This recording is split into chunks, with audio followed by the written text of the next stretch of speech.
Big Boss Malayalam season 6 live അപ്ഡേഷനിലേക്കാണ് പോണത്.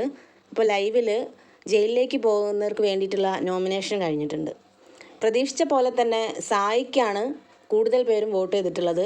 സായി കൃഷ്ണയാണ് ഒരാൾ ജയിലിലേക്ക് പോകുന്നത്. അത് ഏറെക്കുറെ ഉറപ്പ് തന്നെയായിരുന്നു. രണ്ടാമത്തെ ആൾ അൻസിബയുടെ കാര്യം ഏറെക്കുറെ ഉറപ്പായിരുന്നു. അൻസിബയെ പവർ ടീം നേരിട്ട് നോമിനേറ്റ് ചെയ്തിരിക്കുകയാണ്. കാരണം പവർ ടീം പറഞ്ഞിട്ടുള്ള കാര്യങ്ങൾ അനുസരിക്കാതെ നടന്നിട്ടുള്ളതിന് പവർ ടീം എന്തായാലും അൻസിബയെ നോമിനേറ്റ് ചെയ്യുന്നുള്ള കാര്യം ഉറപ്പായിരുന്നു. അപ്സര 2 ദിവസം മുമ്പ് ജോലി എടുക്കാൻ പറഞ്ഞ് എന്നെ എങ്ങനെ കഴിഞ്ഞൊടിച്ചിട്ട് കാണിച്ചു എന്നും പറഞ്ഞിട്ട് അപ്സര അതൊന്നും ചെയ്യാതെ നടന്നിട്ടുണ്ടായിരുന്നു. ആ ജോലി ആരും എന്ത് പറഞ്ഞിട്ടും ചെയ്തിട്ടില്ല. അതുപോലെ തന്നെ പിറ്റേന്ന് നടന്ന മോർണിംഗ് ടാസ്ക് കഴിഞ്ഞിട്ട് കുറച്ച് നേരം സംസാരിക്കാനുണ്ടെന്ന് പറഞ്ഞ് വിളിച്ചപ്പോഴും അപ്സര പോയില്ല. ആ ഒരു കാരണം തന്നെ അവർക്ക് ധാരാളം മതി ഡയറക്റ്റായിട്ട് നോമിനേറ്റ് ചെയ്യാൻ.